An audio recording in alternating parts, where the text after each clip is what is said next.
Tensely looking at the stranger, Jiaosu advised the junior lieutenant to be careful. Those scoundrels from the flame source are after superhumans. Although the sounds of gunfire might give them trouble, but since lives are at stake, it's just nothing. The source of the flames has surrounded them on all sides, so the two of them will have to fight. But the problem is that Xiaosu can't summon a shadow in front of Xianchu's eyes. Meanwhile, while the boy was thinking about what to do next, the enemy told him that his organization had never failed in any of early morning sorties, so it would make the most sense for the junior lieutenant and his friend to surrender at once and save the source of flame the trouble. With a perplexed look at the enemy fighter, Shu Qianchu asked what early morning we were talking about. Actually, it was almost dawn.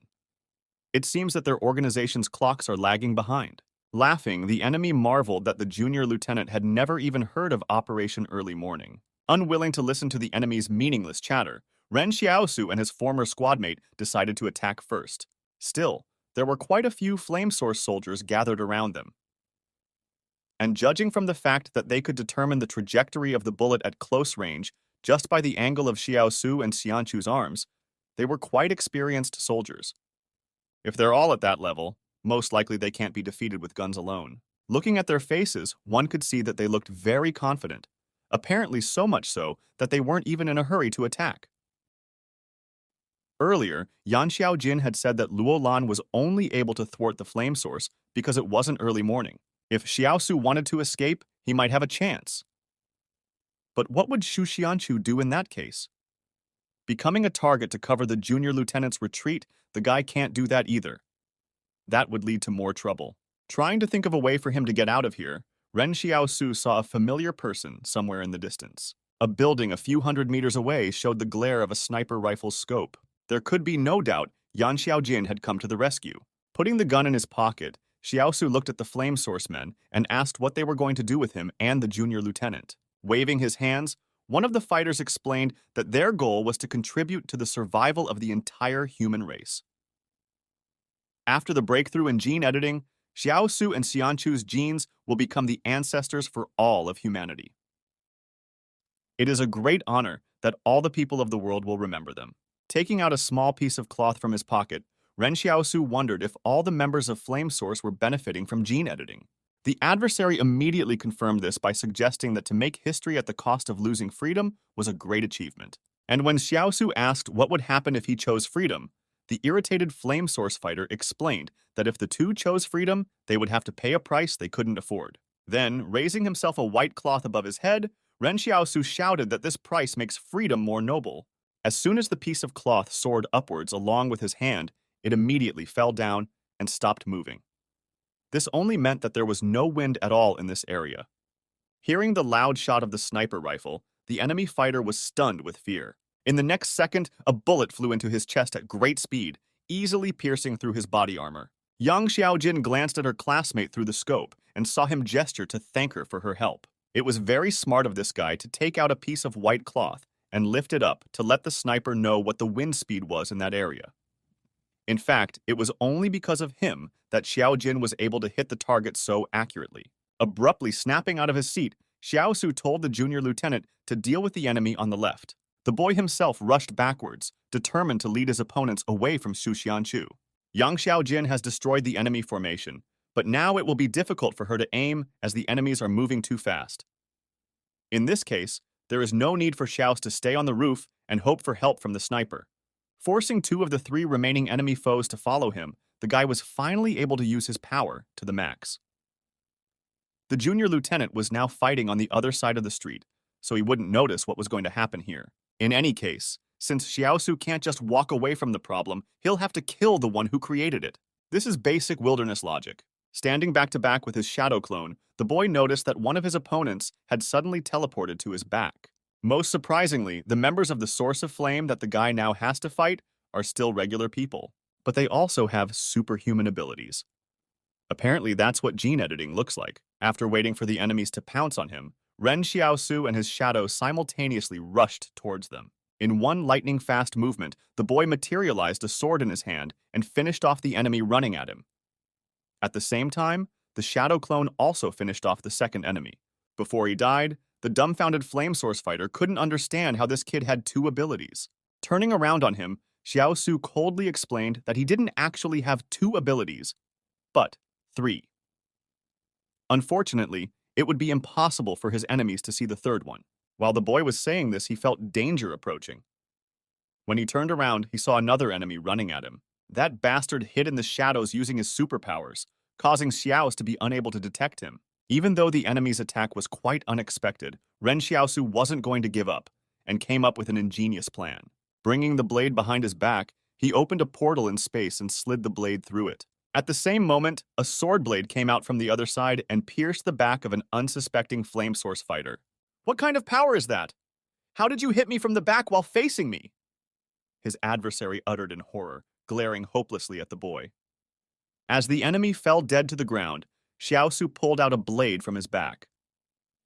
The guy was surprised that despite the way these people proudly talked about their operation and boasted about how fierce they were, they actually turned out to be just a bunch of fools. Ren Xiaosu thought that the flame source fighters would cause him a lot more trouble, but as superhumans, they were so weak that they didn't understand what they were saying at all. Leaving the corpses of his opponents lying on the ground, the guy decided to go back to the roof and see how his partner was doing. After noticing Shu Qianchu sitting on a box, the boy suggested that he should start by taking a shower and changing his clothes at his house. He then added that if the man wanted to go to the 178th fortress, he needed to eat a lot of food. Rising to his feet, the junior lieutenant thanked the guy, but explained that he couldn't stay here any longer. Once the fortress found out about him, the man would no longer be able to leave. Besides, if Xianchu stayed, he would definitely drag his friend down with him. Waving his hand to the boy, the junior lieutenant promised that they would see each other again. As soon as he said that, Ren Xiaosu received 1 coin for thanks from Shu Xianchu. Asking his partner to take care of himself, Xiaosu said that perhaps someday they would meet at the 178th fortress. A few hours later, Ren Xiaosu returned back to the 109th fortress. Standing around the corner of one of the buildings, the guy managed to overhear the conversations of the Lee Consortium soldiers. They were discussing that the city hadn't been so peaceful lately. Recently, there had been a real bloodbath in the psychiatric hospital. Moreover, as it turned out, the explosion 2 days ago had indeed been triggered by flame source. The organization was attempting to capture a superhuman, and even today's events were clearly an unusual fight. After realizing that it was most likely a matter of flame source, the soldiers decided to go and notify the Lee Consortium. While walking down the street, Xiaosu noticed that he had received 1 unit of strength as a reward for completing the task, helping a person in trouble to avoid being chased. Now his strength is 8.5, and his agility is 5.1. The next time the guy encounters a superhuman, he'll have a much easier time fighting. Walking up to her friend, Luo Xinyu observed that Flame Source did not change their traditions. 5 people was the standard for early morning. They always liked to push the numbers, but this time, their ship went down. What I don't understand is that to defeat the superhumans, quantity won't be enough. You need quality fighters.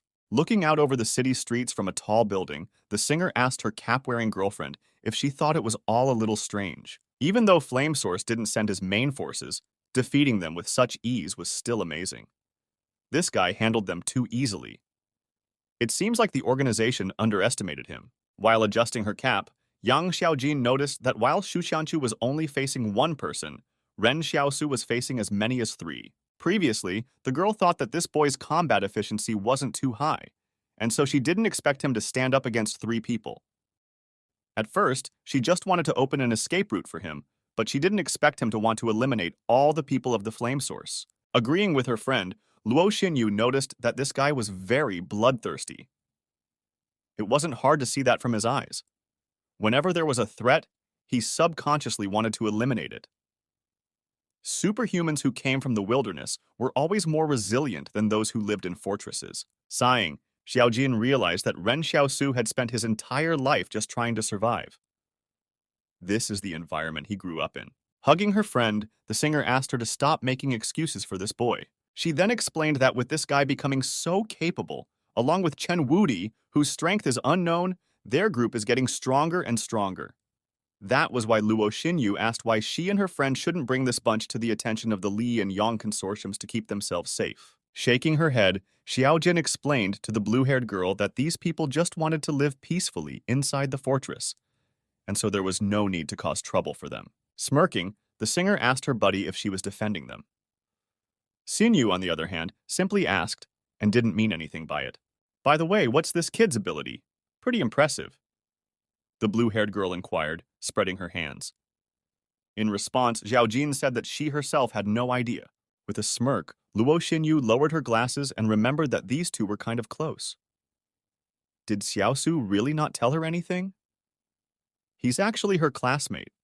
Young Xiaojin is on the school board, and this boy is the head teacher. Ignoring her friend's chatter, Xiaojin warned that the Lai Consortium's combat troops would be arriving here soon, and so it was time for them to leave this place. Upset that her partner had ignored her questions, the singer grudgingly opened the portal. They then entered the shadow door together and left the scene. Entering the auditorium, Xiaosu had something on his mind. He didn't realize that the Li Consortium would react so quickly. It felt like the entire fortress was about to collapse. The streets are full of patrols, and so the guy has no idea how Shu Qianchu managed to get out of the fortress. When her classmate sat down next to her, young Xiaojin asked if there was something strange going on besides the fight with Flame Source. Looking at her perplexed, Xiaosu asked the girl what she meant. Then, Xiaojin explained that the Ching Consortium had suddenly raised the reward for Luo Xinyu's capture. They wouldn't raise the reward without a good reason. Something must have happened that Yang Xiaojin and her friend's organization doesn't even know about. Remembering how he had stopped Luo Lan and his soldiers using the shadow door, Xiaosu realized that it must have been because of him. Of course, the boy replied to his classmate that he himself didn't know what happened. The boy had just saved Shu Xianchu from Luo Lan, who was chasing him, that was all. With a disgruntled hum, Xiaojin agreed that the guy really might not know what happened. And when the girl opened the textbook, Xiaosu thanked her for her help. Perhaps if she hadn't made that apt shot then, he would have died at the hands of the Flame Source people. Pretending to read a book, Xiaojin questioned the boy as to why he saved Shu Xianchu. Does he have some sort of purpose? Smiling awkwardly, Xiaosu asked what could be the purpose to save someone you've known for a long time. They actually traveled together on Mount Jing, were teammates, and even if something happened to Xiaojin, the guy would definitely risk his life to save her. Hearing such sincere words, the girl in the cap looked at her friend happily yet puzzled. All right, Xiaojin replied, once again ducking into her book. This was the kind of answer that made Xiaosu exhale in relief. He was finally able to explain everything, although he still feels like there are still many blunders in his story. It was a good thing that girls were so great at getting emotional. While the guy was silently cheering, Yan Xiaojin asked what he was going to do with Dong Funan. Why not put this girl in the hands of a trustworthy organization? With a surprised look at his friend, Xiaosu clarified, weren't they also studying superhumans? In response, the girl explained that the organization she is a member of just affects such people in a special way. They do not study there. Not understanding what kind of influence she was talking about, Xiaosu thought that they seemed to be using forced physical tests.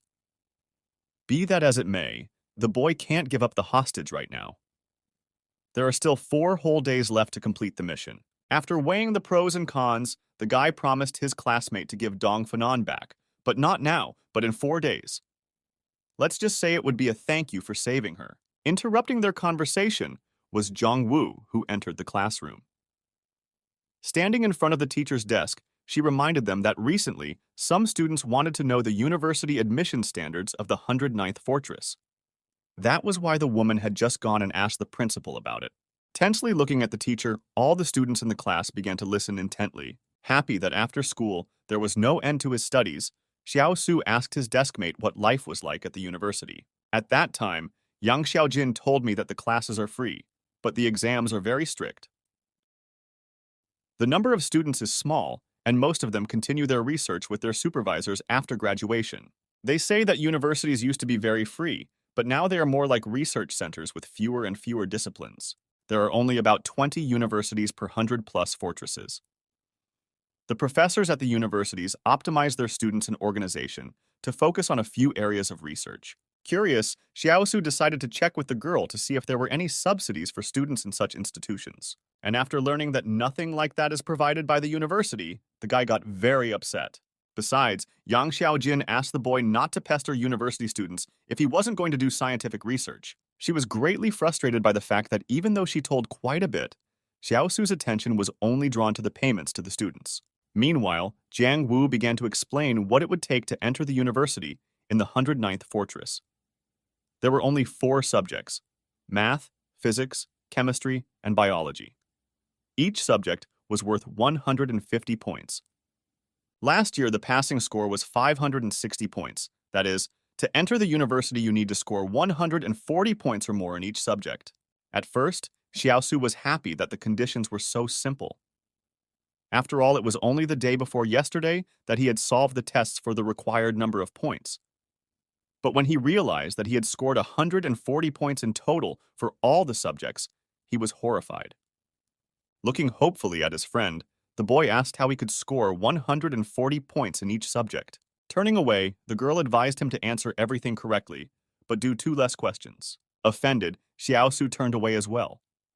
What could she possibly know if she sleeps in every class? After thinking for a bit, the boy asked the palace what Yang Xiaoqin's math level was now. Hearing back that this girl was only average level, Xiaosu was glad that even though she might still be a little better than him, but she was still not the best. But the boy's confidence broke when the palace explained that for a schoolgirl, Xiaoqin's grade was excellent. The original answer was compared to the scholar's knowledge. In addition, her grades in physics, chemistry, and biology are also excellent. Facing the floor, Xiaosu hopelessly asked the palace if he was the only such loser in the class. The palace in turn replied succinctly and confidently, yes. Previously, when Ren Xiaosu saw Yang Xiaojin sleeping in class every day, he was calm that at least someone would be on the same level as him in the exams. Well, the boy didn't expect it to end up like this. Noticing the distressed face of a classmate, the girl in the cap asked if he really wanted to go to university. However, Xiaosu only fell face down on the desk and muttered that he didn't deserve it. It was already 2 days later when the day of the exam came. Sitting down at a desk in the exam room, Ren Xiaosu looked around and noticed that no one he knew was here. At the same time, the instructor announced the start of the exam. Previously, when Xiaosu was at the Market Town School, Mr. Zhang would ask questions verbally to save paper. But in the fortress, it's completely different. Here, paper is not spared and you can print anything you want on it. Already starting to write answers to the questions for the exam, the guy felt that someone behind him was looking at him strangely. Wary, the boy gripped the pen more comfortably so that he could stab the enemy in the neck if he needed to. It was a joke. He was in school, after all. Poking Xiaosu's back with a pen, some girl called out to her classmate. The boy turned around and asked what was wrong. The girl whispered that she had some problems with her assignments. Then, after asking her classmate how he was doing with his studies, she asked him for a copy. At the same moment, the palace issued a task to Xiaos, whose job was to help the students write the exam. Of course, the boy was surprised that the palace was forcing him to let someone cheat. Be that as it may, it wasn't that big of a deal. If there's an assignment, it's not a problem. Giving the girl sitting behind him his answer sheets, the guy asked her to take it easy and just write everything off. In the end, Ren Xiaosu had killed 2 birds with 1 stone. Not only did he complete a low-ranked task and receive 1 unit of dexterity as a reward, but he also received a commendation. As he stretched contentedly, the boy realized how tired he was.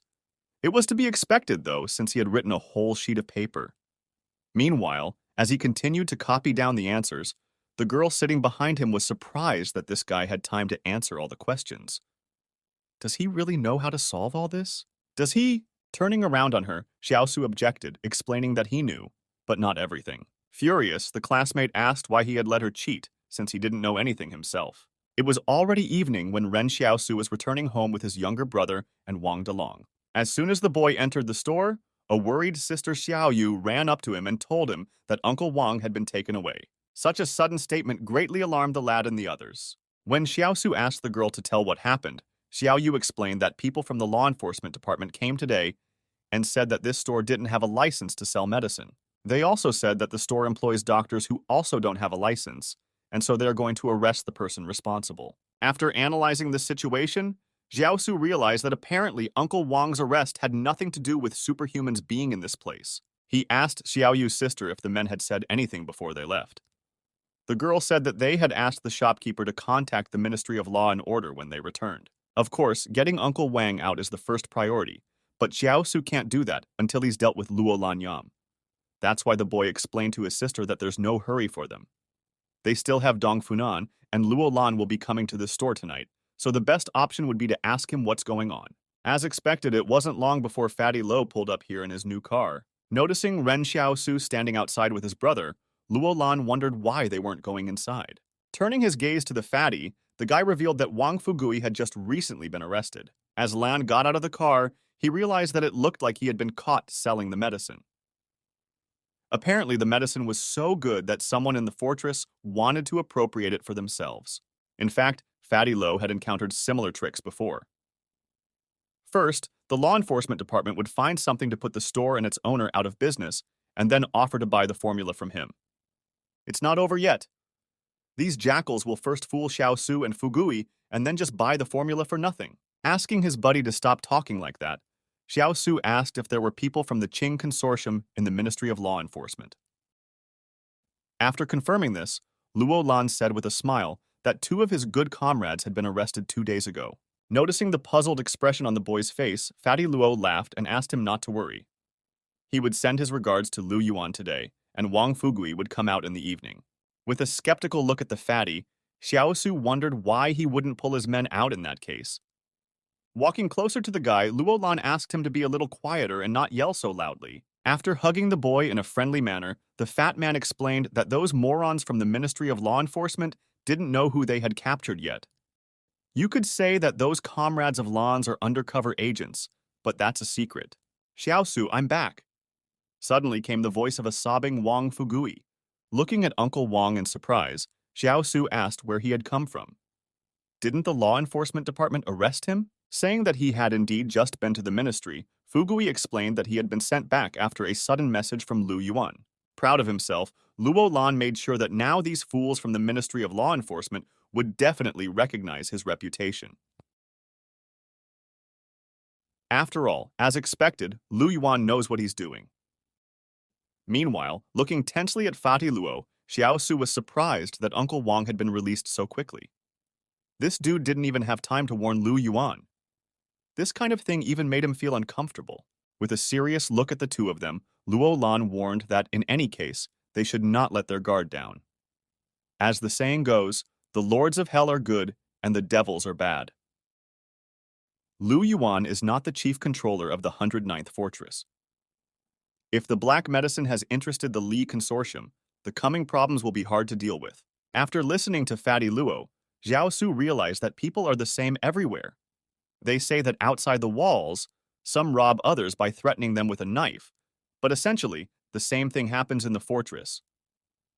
Isn't that robbery? Even though they're all dressed in suits, they act like crooks. Holding out a note to his buddy, Luo Lan explained that once in the fortress, he had to get used to the fact that not everything is solved through his fists. On this piece of paper, Fatty Luo's phone number was written. Now Xiaosu can call him if something happens and he needs help. Thanking Lan in advance, the guy reminded him that actually, all Fatty Luo and his organization had been doing lately was fighting and killing. Turning away unhappily, the man explained that this was such a strategy. As you could see, the Li Consortium values their research very much, and so they threw all the troops into protecting it. And what's happening now? That's right. Now they can't sit idly by with such things happening from all sides. They have to neglect to protect their research and somehow deal with other problems. Looking at his buddy skeptically, Xiaosu couldn't believe that he had the brains to do such a thing. For some reason, the guy had the feeling that Fatty Luo had just made it up. Such an unexpected statement threw Luo Lan, who had become conceited, into a stupor. Heading towards the exit, he advised the kid not to look down on him. Realizing that talking to Xiaosu was a waste of time, Lan decided to go and visit Dong Funan. Returning to Uncle Wang and Sister Qiao Yu, Ren Xiaosu said that they needed to be careful these days. Sighing heavily, Fugui asked if they couldn't get rid of it. Xiaosu said that unfortunately that was true, but he realized one thing that was undeniable during his time in the fortress. He used to think that life outside the walls was paradise, and everyone wanted to go there. But now he realized that there was no paradise in this world. The next day, entering the store, a man in a red jacket asked the clerk if Wang Fugui was here. After stretching, Chen Wudi said that Fugai had gone to buy a bicycle. With a glance at the visitor, the guy asked why he was looking for this person. Showing the vendor some document, the blond man said that he was from the Ministry of Law, and his name was Chen Bohan. Recently, someone had sued Wang Fugui for unfair competition, so Bohan had come here to serve him a summons. Awkwardly by the clock in the back of his head, Wudi asked what unfair competition was. In response, Chen Bohan promised that he would find out in the courtroom. Putting the document on the counter, the man from the legal ministry allowed the salesman to sign it himself since Wang Fugui wasn't here right now.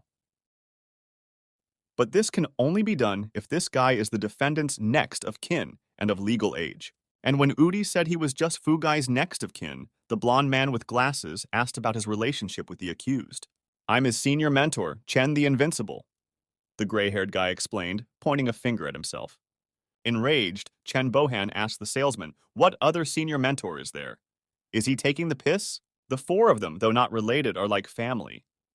The four of them, though not related, were like family. Slamming his palm on the table, the blond man angrily yelled that Wang Delong was Wang Fugui's closest relative, and that the guy behind the counter was just some upstart. Looking perplexed at the man from the law ministry, Wudi decided to clarify what the difference was. Wang Delong is a third junior disciple.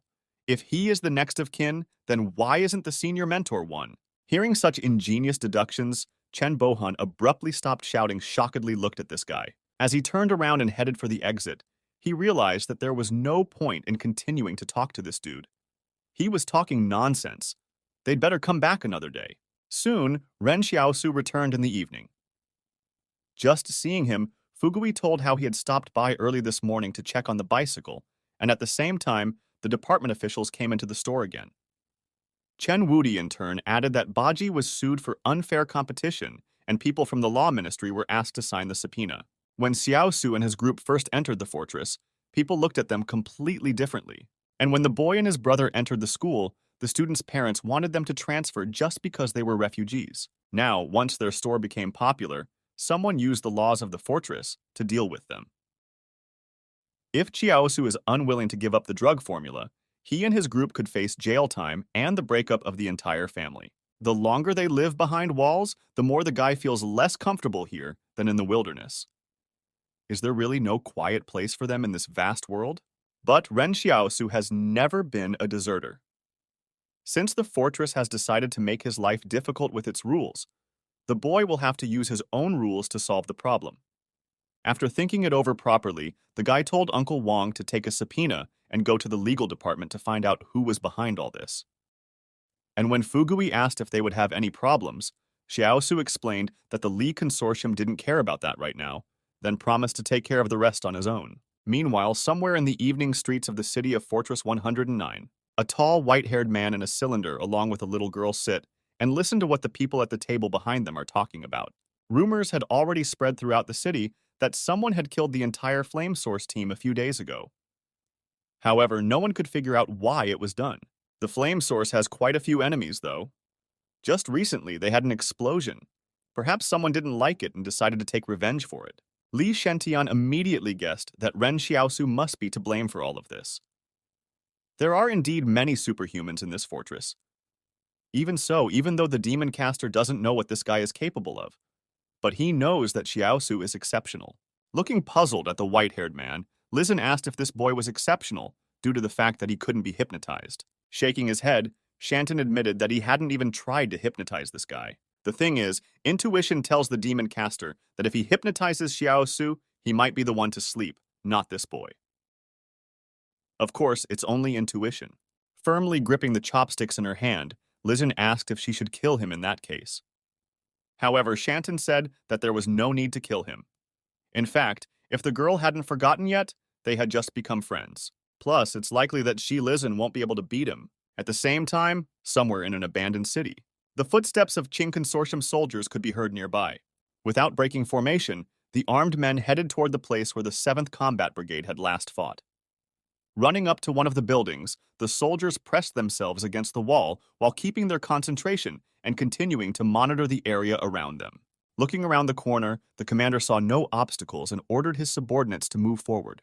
Leaving one man to guard the area, the rest of the soldiers, along with the commander, ran around the corner. Ching Yun and Lieutenant Li were overseeing the operation while in the communications room.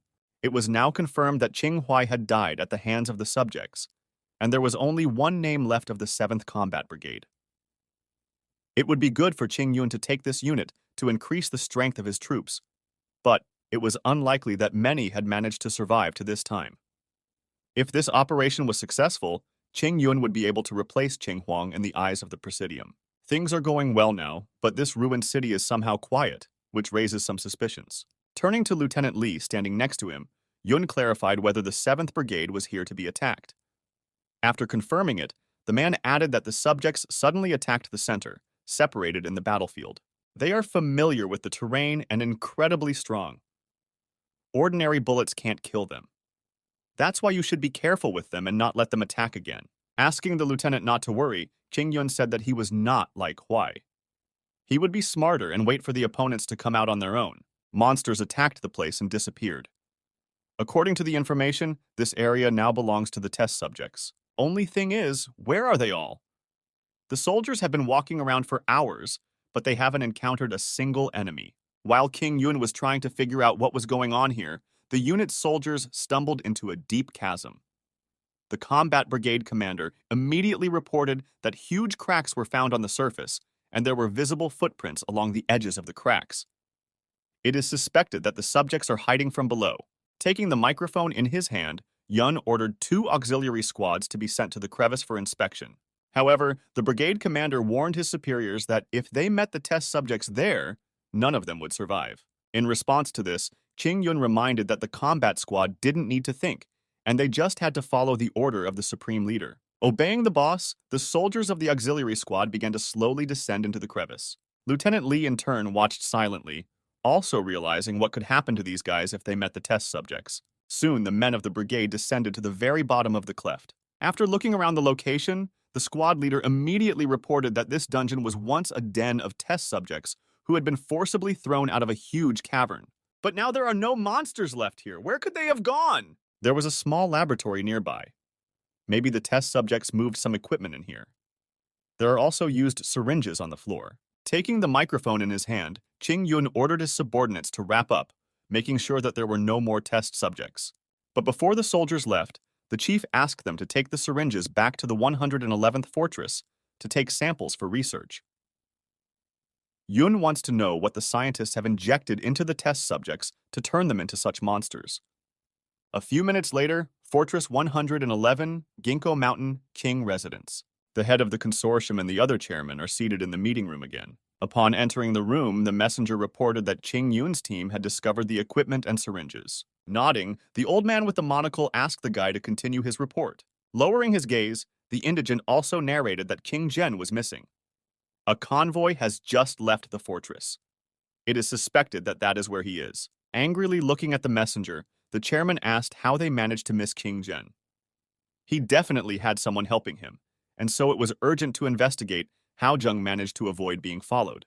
Looking tensely ahead, standing at the door, an old man with a monocle asked where the convoy was headed. After bowing, the potent replied that the convoy had gone to the 109th fortress.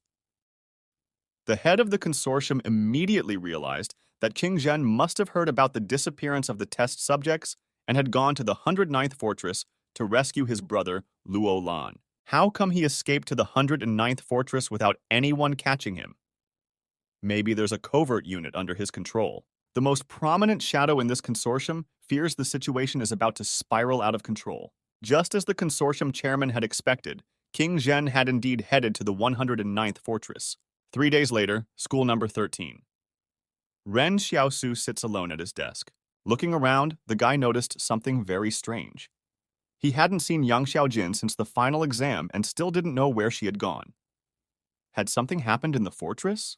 Meanwhile, after handing out the exam results to everyone, the teacher stopped in front of Xiaosu's desk and looked perplexed at the 2 remaining tests.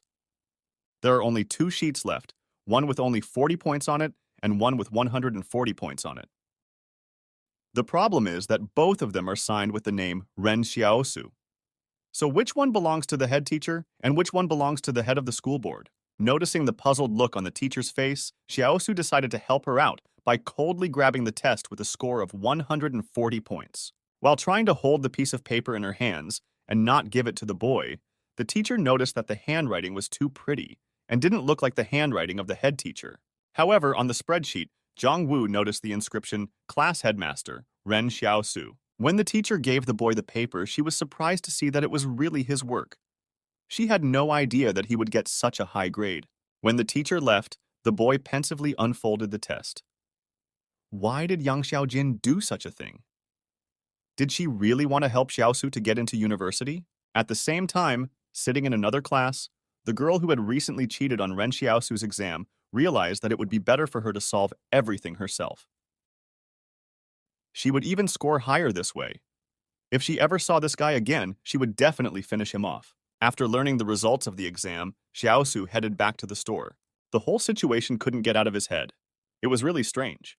Not only is Yang Xiaojin missing, but Luo Lan hasn't shown up at the store for a long time either. The number of Li's fighters on the streets is slowly dwindling. Only the private forces and the order department remain. While the guy was thinking about it, a man in a yellow cap walking by deliberately poked him in the shoulder. Taking some kind of envelope out of his pocket, he placed it in the boy's hand. Pretending that he didn't notice anything, Ren Xiaosu looked away and put the envelope into his pocket. Soon the boy was back in the store. Entering the staff room, he sat down at his desk and pulled out an envelope and opened it. In addition to the note inside, a yellow two-leafed flower symbolizing the Ching Consortium fell out of the envelope. Unfolding the note, the boy read the message from an unknown person. A large number of test subjects have disappeared from the 113th fortress and are suspected to be heading for the 109th. Find a way to leave the fortress within 3 days. Considering all the recent events, Xiaosu immediately guessed that there would most likely be a big change in this fortress in 3 days. Those who are eager to get their hands on the Lai Consortium's research will surely make their move. Putting the note in his jacket pocket, the boy realized that he couldn't stay in the 109th fortress. Standing up from the table, the boy told Wang Fugui that it was time to pack up and leave this place. Of course, the merchant didn't like the idea of running away again. He was very sorry to lose such a good store. Hayao Su in turn asked Uncle Wang if he would really miss this place. Saying that wasn't quite true, Fugi pointed out to the kid that over 100 fortresses had existed in the ruins for dozens, if not hundreds of years. But this particular year has seen a lot of trouble in them. It doesn't seem like a coincidence. It's about to be troubled times again. While they were discussing this, an SUV pulled up to the front of the store. Once inside, 2 men in suits said that they had come to pick up the goods. Yang Xiaojin had just recently made a deal with the owner of this store. Looking at the visitors, Xiaosu guessed that apparently the item these two were talking about was Dong Funan. But the guy thought that only he and Xiaojin knew about it. It turns out that it was her people who came. Still, the boy decided to ask the guests if they were comrades of Yang Xiaojin and Luo Xinyu. One of the men explained that they were not qualified to answer such questions. Taking his gaze away, Xiaosu noticed how complex their hierarchical organization seemed to be. Asking the guys to sit down for a while, the guy said that they couldn't pick up Dong Funan yet and would have to wait a little longer. He justified his strange behavior by saying that he still had some very important things to do. The thing is that Ren Xiaosu has yet to receive the reward from the palace, and he is only half an hour short of 7 full days. Realizing they had no other choice, the guests sat down in their chairs and began to wait. In just a moment, the boy had already led Dong Funan out to the visitors. Hoping that this woman had realized her mistakes through work, the guy told her that today he would put her in good hands. Now she could become a full-fledged and useful superhuman for society. A full half hour had passed since that solemn phrase.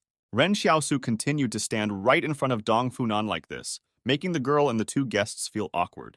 Suddenly, the palace reported that the side quest had been completed and new items had been unlocked in the vending machine. Saying they could take her, Xiaosu kicked the visitors and his former hostage out of the store. After that, he immediately slammed the door behind them so he could be alone with himself and examine his new reward more closely. As promised by the palace, the guy did indeed receive a new item in the vending machine as a reward for the task. The new item looks a lot like a regular deck of cards. I wonder if this thing will be more useful than the black medicine. Still, Xiaosu had finally completed the task, so why the hell did he need a deck of cards? Should he go play poker with Wang Fugui and Liu Yuan? Determined to see what the item did after all, the boy put a single coin into the vending machine. Seeing that the palace had only sold him one card for a whole coin, the angry guy yelled that it was a broad daylight robbery. Still not understanding why he needed these cards, Xiaosu threw another 10 coins into the vending machine. He ended up hitting 4 threes in a row at the end. So, he hit a quads almost the first time? The next morning, the lad asked Uncle Wang to rent a yard near the west gate of the wall to move there tonight. The boy himself is going out to buy a few things in case he has to run. The 109th fortress has 2 gates, one on the east and one on the west. The 113th fortress is northeast of the 109th fortress, so the test subjects should go to the east gate first. Accordingly, if something goes wrong and the enemies break into the city, Xiaosu and the others will escape through the west gate. This time, they can't run away as hastily as before. They must not miss out on anything. The gold that Ren Xiaosu brought earlier finally came in handy. To begin with, the boy decided to go in and exchange it for money. The guy spent the entire day visiting every pawn shop in town. Even though he had spent the whole day doing all of this, he still had a surplus left. Now, all that was left was to visit the last pawn shop in town. Shu Xianchu was already showing up at the 109th fortress. It would be reasonable for him to exchange the gold for cash. But if you divide the gold into pieces and exchange them for cash in different places, it won't be too suspicious. Accordingly, no one will recognize Xiaosu as a fugitive criminal. Counting the money after selling the last batch of gold, the boy realized what a genius he was after all. "Are you Shu Xianchu?" the merchant suddenly asked, looking at the visitor tensely.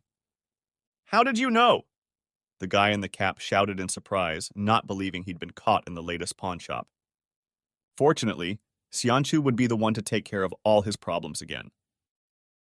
After mentally thanking his former comrade for accepting his sins, Xiaosu wished him a happy journey to the west. Covering his face with his cap, the boy rushed away from the pawn shop at full speed. When the guy wrapped up in the alley, the palace discovered that the owner's savings exceeded the vault's unlock authorization, then offered to unlock it. Ren Xiaosu had unlocked 1 cubic meter of storage when he was still on Mount Jing. After a little thought, the boy realized that storage space was more important than money right now. With more storage space, he could easily take more supplies and clean water with him. And if he ran into ruins, he would lug more gold. Entering the dark palace, Xiaosu asked why it needed his money. Actually, a guy never has enough of it. Unfortunately, the palace explained that the boy didn't have permission to inform. Then, Xiaosu noticed something. Actually, the palace is taking both the Li Consortium's money and the Ching Consortium's money from him. Doesn't that mean that anything can be given as money? In response to this, the palace only remained silent. Laughing evilly, the guy decided to test his hunch a little later. If it really worked, he would be able to pump the vault to the highest level.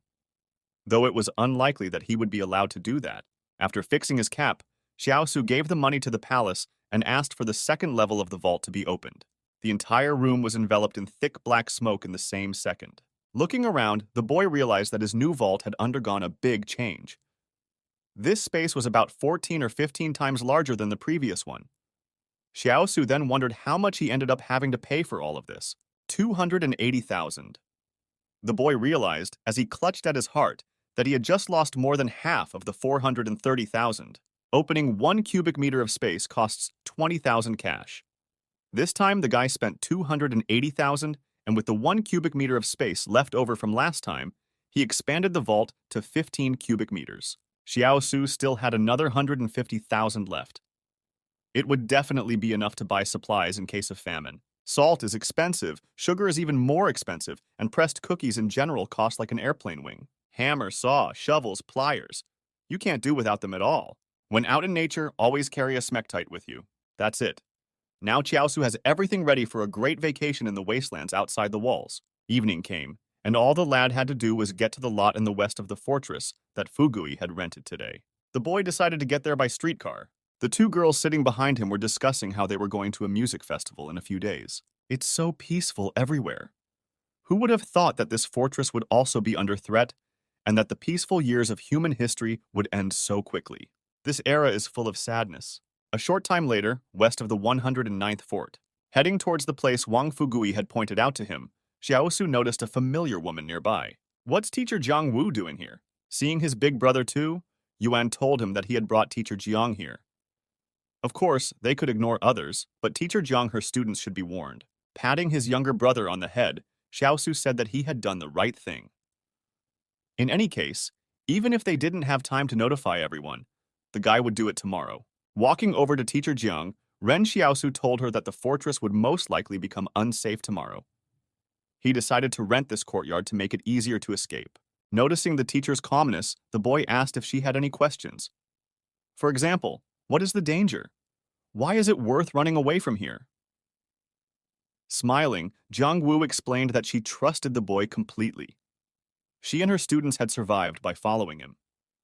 If he decided that it wouldn't be safe here, they had no reason not to believe. Ever since Xiaosu entered the fortress, he had faced suspicion in his direction every day, but he definitely didn't expect Jiang Wu to trust him so much. After allowing the teacher to take in her students, the boy warned that there wasn't enough room in the house for all of them, so they would have to spend the night in the yard. Supplies were also limited, so they would have to flee separately to escape. Noticing the bicycles parked in the courtyard, Jiang asked the boys if they were really going to leave here on that.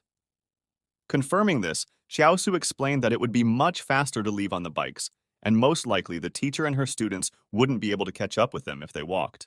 A bicycle cost at least 1,000, and steel is a scarce commodity at this time. Although Jiang Wu had recently received a salary, it would only be enough for food and water. She certainly can't afford such a luxury. However, Xiaosu warned the woman that there was a bicycle store a few meters away, and so it would be possible to borrow a means of transportation from them when the fortress fell. Yuan tugged at his brother's sleeve and asked if he was sure what the word borrow meant. He certainly wasn't going to return the bikes later. Saying that such an approach would reflect badly on the students, Jiang Wu decided to try just renting the means of transportation. This would not require too much money. With a skeptical look at the woman, Xiaosu asked what was the difference between renting and borrowing in this case. And it's also clear to everyone that these bikes won't be returned to the owner. Does the teacher want to do this just because she doesn't want to teach the children bad things? Embarrassed, Jiang shouted that she would not tell the students that they had, in fact, stolen those bicycles. Looking at her thoughtfully, Ren Xiaosu tried to figure out whether it was hypocrisy or genuine kindness. It was obvious that Teacher Jiang was struggling with herself to say this. She had always been true to her words and actions. During the escape to the 109th Fortress, if she hadn't been sincere in her desire to save her students, they definitely wouldn't have survived. And even now, this woman is willing to violate her own principles for the opportunity to save her students. She is not going to talk about stealing to her children and prefers to bear the burden herself. And all this so that the students will continue to hold the right worldview, outlook on life, and values. Raising her hand, Luo Xinyu, who suddenly appeared, said that she had always admired Teacher Jiang's personality and therefore promised to sponsor her with 20 brand new bicycles. Yes, it's hard to believe, but the courtyard that Wang Fugui rented is coincidentally next door to Luo Xinyu's house. Waving her hand at Ren Xiaosu, Xinyu asked how he had such an incredible coincidence. In response, the guy only inquired about Yang Xiaojin's current location. Then, noticing the singer's strange smile, he asked what was so funny. Maybe there was someone else living here besides her? That was when the blue-haired girl told her that Luo Lan and the others lived not far from here. The people from Flame Source had probably been killed by Xiaosu, so Xinyu hadn't seen them. But Xiaojin's house was across the street. That's to be expected, though. These are the best places to escape. This is too. After telling all this to the guy, Luo Xinyu decided to ask him why he didn't tell him beforehand that he had broken all of Dong Funan's teeth.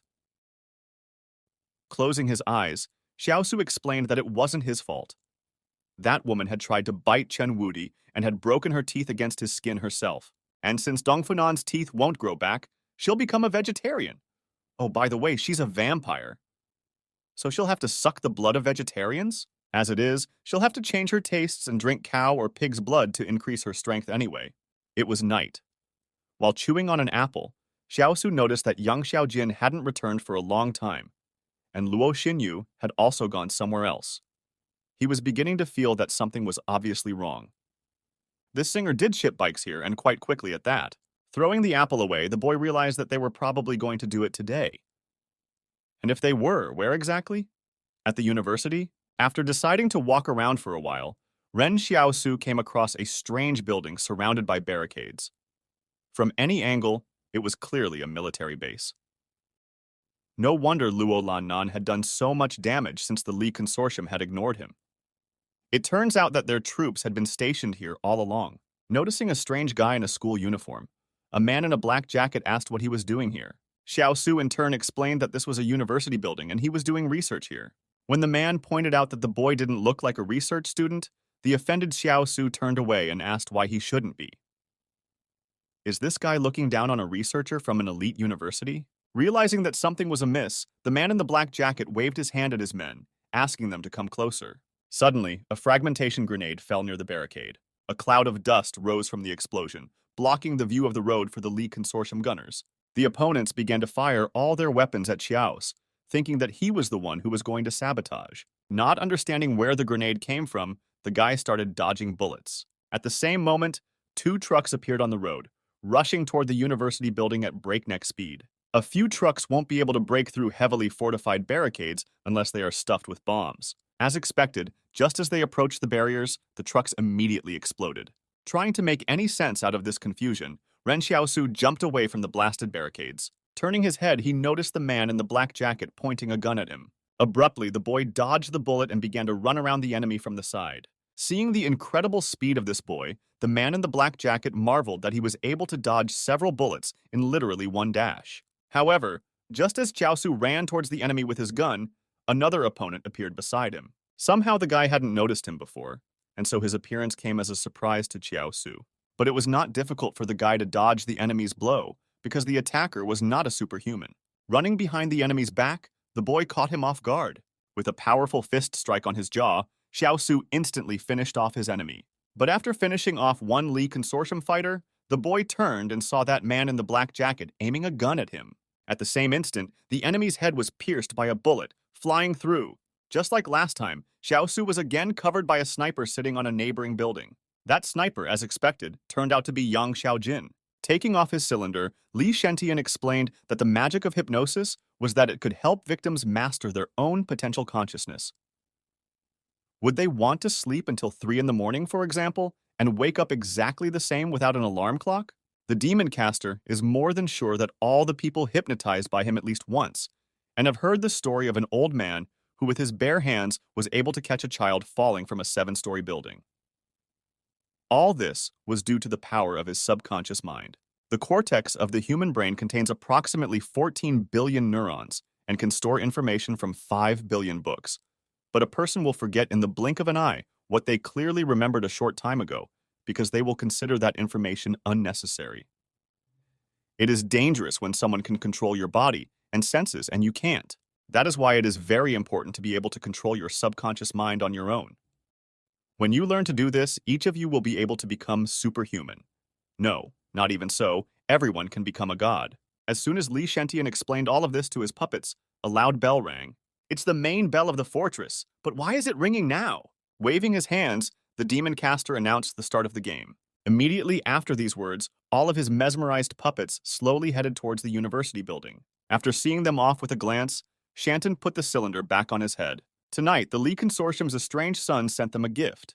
Sitting on the roof of the building and observing the surroundings, Yang Xiaojin noticed something strange. A lot of ordinary civilians were slowly walking towards the barricade. A demon caster seemed to be working nearby. Suddenly, all the puppets abruptly rushed into the university grounds with great speed. Not realizing what was going on here, one of the Li Consortium fighters asked his partner to fire a warning shot, but not to touch the civilians. Demanding to turn around, the soldier fired several shots into the air to try to scare the men away. But the demon caster's puppets didn't even flinch. They continued walking forward, paying no attention to either the soldiers or the gunshots. Realizing that they could wait no longer, the squad leader told his subordinates to open fire to kill. Taking a knee, the Li Consortium soldiers began firing all their rifles at the men. All the civilians who ran ahead were almost immediately killed by the hail of bullets that flew into their chests. Looking at this gruesome scene, Xiaosu couldn't understand what was happening to the people of this city. Have these people gone crazy? The boy's thoughts were interrupted by a strange knocking sound that came from under the sewer manhole, which Xiaosu accidentally stepped on with his foot. The Li bastards have sealed the manhole cover. Let's go try and get another position, came a familiar voice from the sewers. Saying that they didn't have time to go anywhere, Luo Lan ordered his men to blow the damn hatch cover. But when Xiaosu lifted the hatch, he said there was no need to blow anything up. When he saw Fatty Luo, the boy advised him to get to the surface as soon as possible.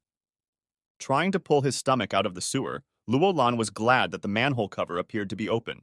Clamping his nose to avoid the horrible stench, Xiaosu asked the fat man if he was a rat by any chance. Why are he and his group always poking around down there? In response, Lan told him that when this fortress was built, Ching Consortium's people were among the planners. No one knows this fortress better than King.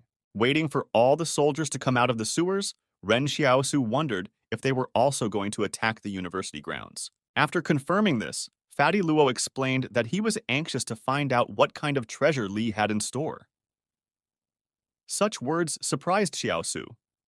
It turns out that they don't know what exactly they're after, and that's why they're so eager to grab it.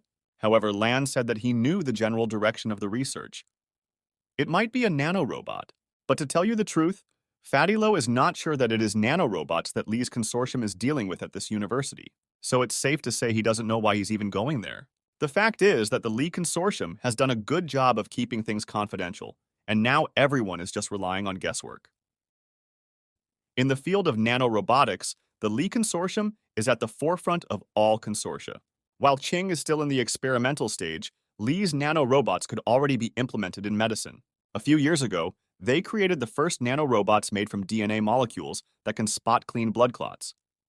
Some major figures from other consortia were moving to Li for treatment closer to old age. They also have nanoenzymes that can treat the hepatitis C virus, which is a major area of research for the Li consortium. At first, Xiaosu was surprised that the Qing suddenly decided to develop in the field of medicine, but Luo Lan explained that it wasn't exactly like that. In the past, the Li consortium couldn't write overly complicated programs for the nanorobots, so they all only performed very simple operations. After so many years, the Li should have made a breakthrough in their technology. That's exactly what Qing is interested in. But unfortunately, Xiaosu would definitely not be able to be interested in such a thing. The boy thought that this research had something to do with superhumans, but it turned out that these nanorobots had nothing to do with the boy himself.